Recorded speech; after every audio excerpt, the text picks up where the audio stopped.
donc Emmanuel Quéré, responsable du pôle numérique également au syndicat départemental d'énergie du Finistère. Et je vais vous faire un retour sur le volet éclairage public, assez général, et si certains ont besoin de précisions techniques, on pourra les apporter, mais resituer d'abord le projet dans un cadre plus global, puisqu'en fait, notre projet qui s'appelle Finistère Smart Connect est plus large que le seul cas d'usage de l'éclairage public, mais dès le départ, l'éclairage public est quand même central, puisque on n'est pas un syndicat numérique, et donc on ne prend pas appui finalement sur une compétence numérique ou d'aménagement numérique. On prend appui sur notre compétence exploitation maintenance de l'éclairage public, qu'on assure dans, alors c'est même 225 maintenant, communes sur les 269 communes adhérentes.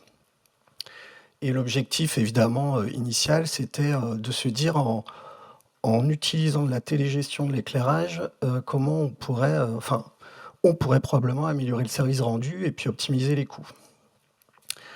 Sauf que, tant mieux, mais en même temps c'était plus difficile, on avait une commande politique de notre président qui est là, qui était de dire ok, mais souveraineté de la donnée, parce qu'on produit de plus en plus de données au niveau des collectivités, ce sont des données riches, et on les stocke sur des clouds, et finalement on ne sait pas trop où aller. Donc il y a un enjeu de maîtrise et de souveraineté. Et puis, bon, évidemment, un enjeu de sécurité, pour garantir aussi la fiabilité du service. Donc, on a travaillé là-dessus avec les collègues, et la solution de mutualisation, en fait, était la seule possible, c'est-à-dire de se dire, on se dote d'une infrastructure propriétaire, on y agrège différents cas d'usage, et à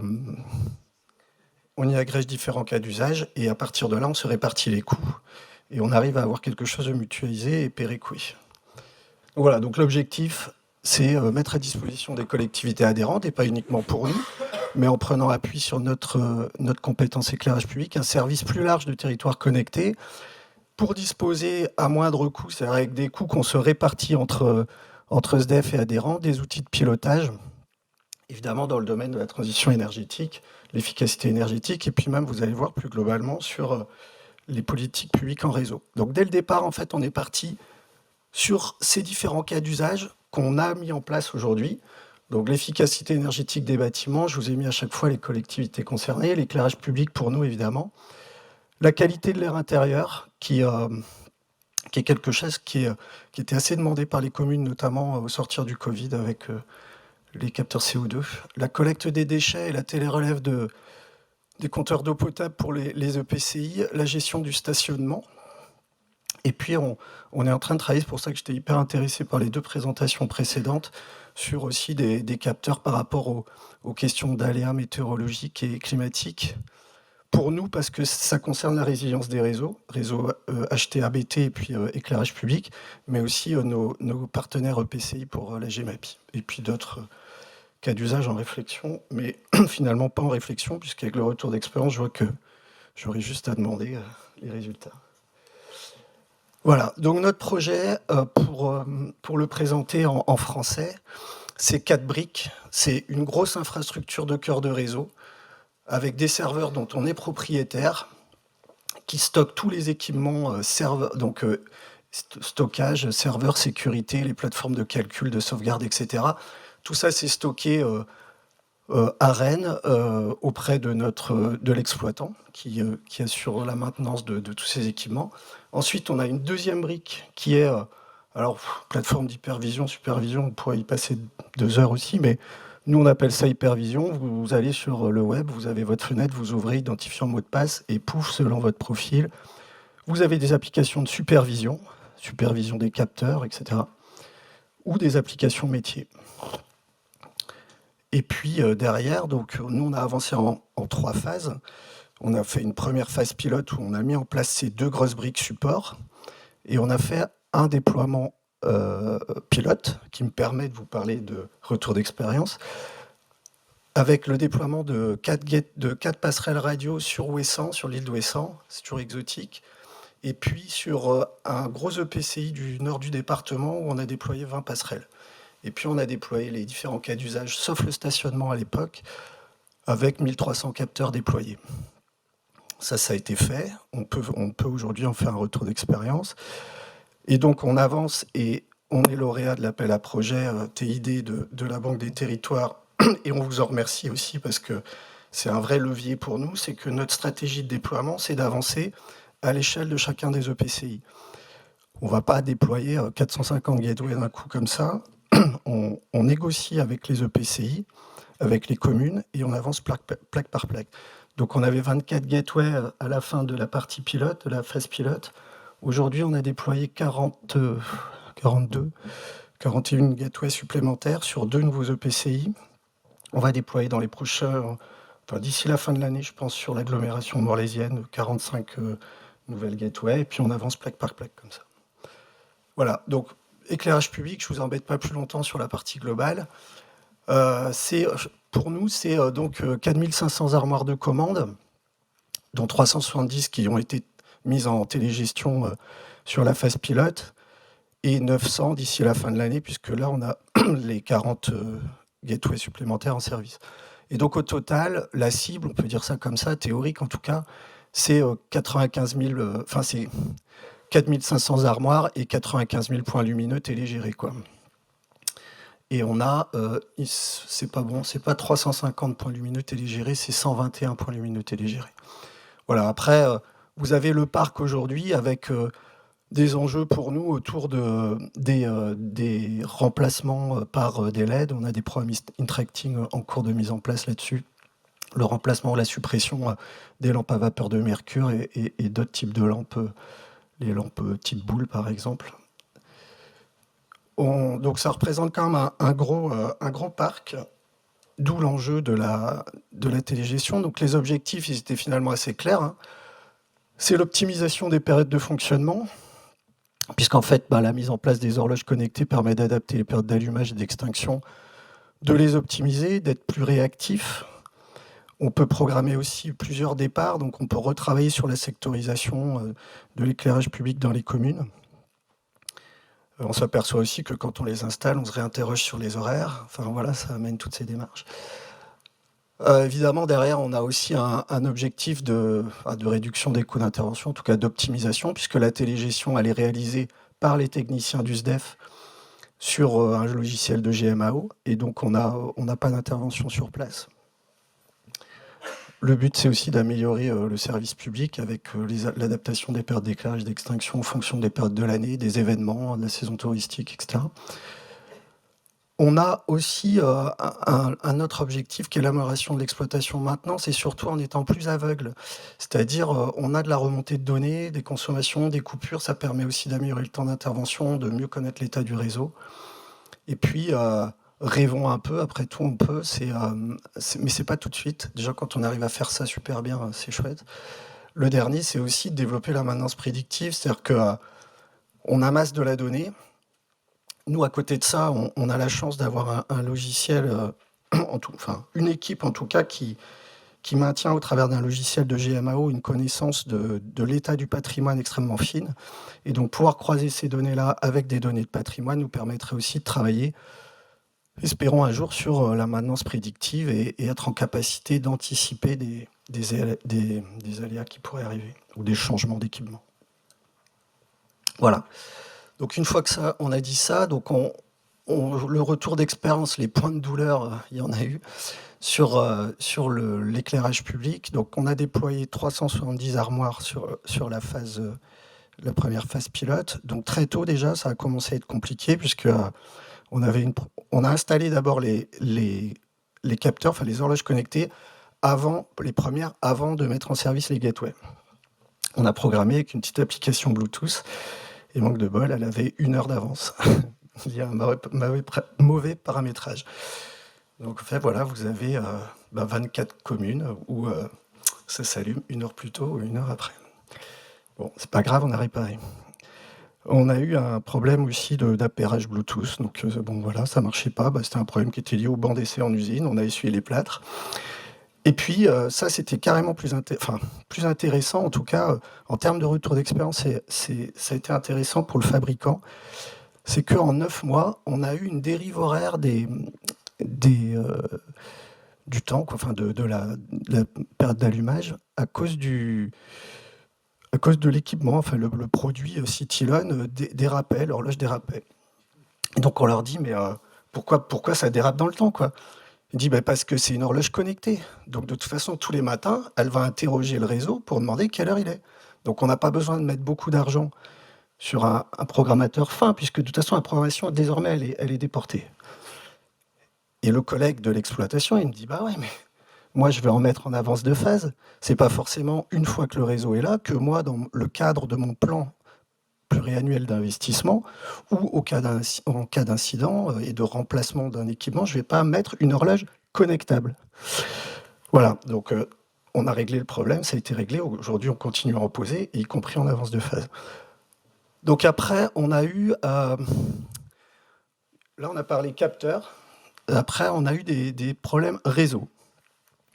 Donc sur le réseau, en fait, on envoyait beaucoup de trames. Il s'avérait que nos trames, elles pesaient lourd. Et donc, c'était un peu le tiercé dans le désordre. C'est-à-dire qu'on envoyait 13 trames de données pour un programme. Et puis, si le numéro 1 ou le numéro 7 n'était pas arrivé, l'horloge, elle mettait en place n'importe quoi. Donc, il a fallu créer une file d'attente, en fait, pour envoyer les horaires. Au niveau du cœur de réseau, ça a été fait. Synchronisation horaire. Oui, on a eu ça aussi, effectivement. On a eu l'ASL, donc l'horloge interrogeait la passerelle pour se synchroniser. Elle recevait un horaire aberrant. Mais en fait, c'était un microprocesseur qui fonctionnait mal, donc remplacement. Et puis le décalage horaire aussi, ça c'était intéressant. C'est-à-dire qu'il peut y avoir des fois dans certains secteurs des coupures, encore, rarement, mais encore. Et l'horloge, elle repartait à l'heure où elle était restée, quoi. Il n'y avait pas de batterie tampon. Donc ça paraît des détails, mais c'est ce qui était intéressant en termes de retour d'expérience pour nous, c'est c'est pas un POC, on n'a pas mis 4 ou 5 horloges, on en a mis 400 dans la vraie vie.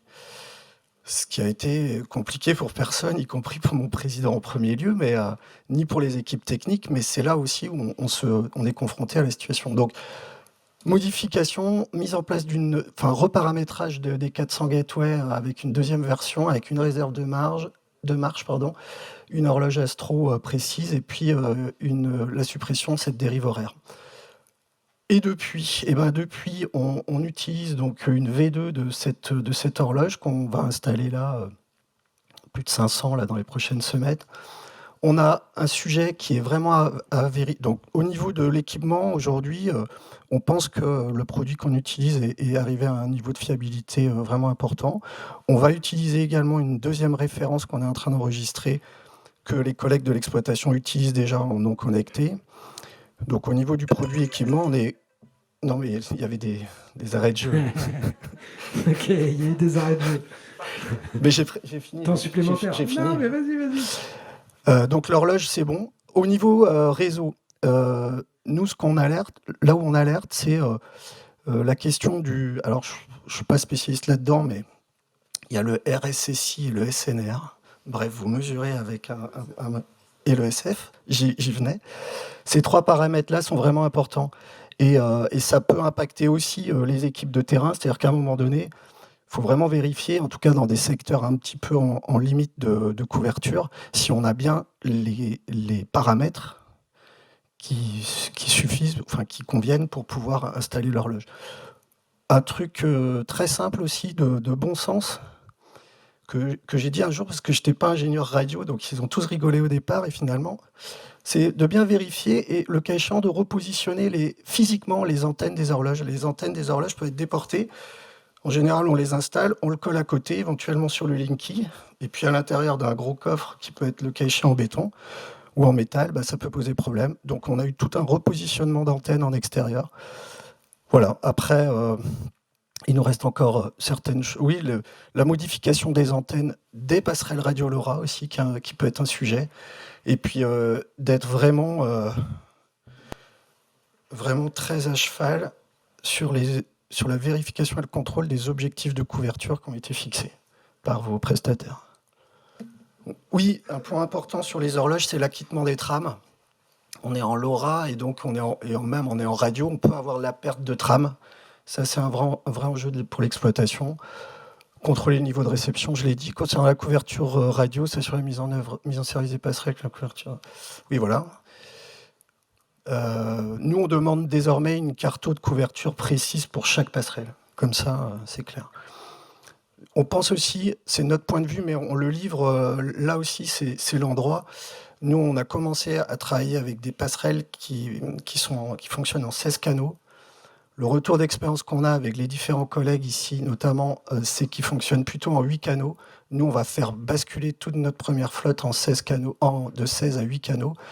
Elle permet pour nous plus de densification, le cas échéant, et de la mixité avec différents types de passerelles. Il y a aussi un sujet autour de la simplification de l'architecture réseau, mais pour ceux que ça intéresse, on pourra en discuter plus en détail. Et puis après, sur la question du traitement de données des applicatifs, voilà, le LNS, c'est-à-dire le LNS, pour ceux qui sont un peu plus éloignés du dossier, c'est celui qui... C'est, on va dire, une application qui fait le passe-plat entre les antennes et la grosse base de données à partir de laquelle on peut traiter les données. Donc ton LNS, là, actuellement, c'est quoi? C'est le LNS de Kerlink qui sera plus commercialisé en fin d'année. Et donc, on a lancé un audit de l'ensemble de notre infrastructure, puisque de toute façon, fin d'année, on doit renouveler notre contrat d'exploitation-maintenance du cœur de réseau et de la plateforme applicative. Donc, il y a un audit en cours qui nous donnera forcément la réponse. Ok. Voilà. Je vous remercie. Donc, merci Emmanuel. On va prendre une question, parce qu'on a pris un peu de retard. Donc, il y a le monsieur là-bas qui veut poser une question. Bonjour, Philibert Cédric du syndicat départemental d'énergie de Lyon. Voilà, nous on est dans cette problématique-là où justement on veut mettre en place tout un système de capteurs justement sur l'éclairage public et puis tout ce qui est réseau de bornes et les bâtiments tertiaires. Moi, ce que je voudrais savoir, c'est qu'est-ce qui vous avait fait porter sur le LoRaWAN justement sur l'éclairage public et pas d'autres systèmes comme le WarPass Mesh ou autre. L'avantage du LoRa, bon, il a des avantages techniques. C'est en 868, c'est une fréquence libre, c'est bidirectionnel, ça consomme pas. C'était ça aussi pour nous l'intérêt. C'est-à-dire qu'à un moment donné, on va pas mettre en place des services d'objets connectés sur des thématiques de transition énergétique, où on est par ailleurs hyper investi, en ayant un coût énergétique qui est monstrueux, quoi. La passerelle LoRa, c'est bon, après les prix fluctuent, mais c'est entre 40 et 50 euros par an de consommation électrique. Donc voilà, il y avait cette dimension-là. Et après, en termes de coût d'exploitation, on est sur une carte SIM à chaque gateway. On a aussi une dimension sécurité, puisqu'en fait, ça remonte crypté au niveau de la gateway. Et ensuite, nous, on fait passer ça par un VPN, la donnée en 4G, mais on sécurise quand même aussi ce circuit, ce qui n'est pas forcément le cas toujours en SIM. C'est juste Maxime Amroué, syndicat d'énergie de Maine-et-Loire CML. Juste pour les antennes, les gars d'antennes des passerelles, je vous conseille, si vous me le permettez, de ne pas utiliser le 12 dBi. Les antennes 12 dBi, ça crée des dissymétries entre le uplink et le downlink. Du coup, partez sur le 6, 8 ou 9 max. C'est ça ce que je fais. Je suis ingénieur radio. Alors moi, je ne le suis pas, c'est pour ça qu'on fait des trucs, on tente, mais... Non, tu ajustes au fur et à mesure. On est en 6 dBi à peu près partout, et ponctuellement on a tenté du 12 dBi, et ça a permis de gagner, d'améliorer les résultats. Après moi, non, je dis un peu en vannant, je suis pas ingénieur radio, mais c'est un point quand même qui est important dans ce type de projet, c'est qu'on a des ingénieurs radio, on a des ingénieurs applicatifs, on a des ingénieurs je sais pas quoi, et ils nagent tous dans leur couleur de nage. Et nous, en tant que chef de projet, en collectivité territoriale avec des élus qui décident dessus, c'est le résultat. Et donc, c'est un sujet. Le sujet de la compétence des prestataires est vraiment important. Il faut qu'ils montent en compétence. Mais le sujet du management de ces projets est important parce qu'il ne faut pas perdre le but qui est le résultat et le sens, quoi. Donc, on peut discuter 12 dBi. Moi, ce que je veux, c'est que ça marche. Oui. Xavier Sarrazin du CIDEA, j'ai 2 questions. La première, c'est sur la répartition des coûts de fonctionnement avec les utilisateurs du réseau sur la partie éclairage public. Et la deuxième, c'était sur la première diapo, vous montriez le déploiement d'un réseau avec l'ensemble des cas d'usage. Du coup, est-ce que le LoRa est utilisé que sur la technologie EP ou est-ce que vous l'utilisez aussi sur les autres cas d'usage, typiquement bâtiment, PAV, ce genre de choses? Sur les cas d'usage, oui. Les cas d'usage que je présentais là, on utilise le LoRa à chaque fois. On a un sujet là sur un parking à venir sur une commune du sud du département où en fait le parking est utilisé pour d'autres usages, fêtes foraines, marché, tout ce que vous voulez. Et donc on va pas pouvoir mettre des capteurs. Donc on va utiliser la techno caméra. Donc là effectivement on ne fonctionnera pas en LoRa pour le coup. Mais la donnée sera rapatriée dans notre data lake. Sur la question du montage financier, vous vous rappelez des 4 briques? Les 2 premières briques, c'est le SDEF qui les a financées en investissement.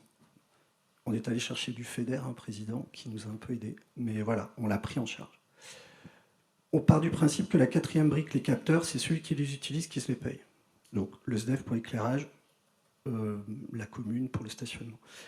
Reste la couverture radio LoRa. Donc sur la couverture radio LoRa, ce qu'on fait, c'est qu'on va voir les EPCI et on leur dit, si vous développez la télérelève de l'eau, si vous développez un autre cas d'usage, vous le faites à l'échelle de l'interco. Et nous, il est fort probable qu'on travaille sur quasiment toutes les communes de votre PCI en éclairage public. Donc finançons ensemble à 50-50 la couverture radio LoRa. Donc on a embarqué 2 comme ça, et puis on a répondu à l'appel à projet de la Banque des Territoires pour faire levier là-dessus. Donc aujourd'hui, notre cible à 3 ans, c'est 16 EPCI sur ce modèle-là, avec en plus ce soutien. Et après, il y a l'exploitation. Donc sur l'exploitation, on a un coût d'exploitation des 2 premières briques, infrastructure cœur de réseau, plateforme, qui est de 280 000 €. Il y a 20 EPCI dans le département. On s'est dit, s'il y en a 10 qui viennent, ça serait un premier coût. Donc vous faites 280 000 divisé par 10.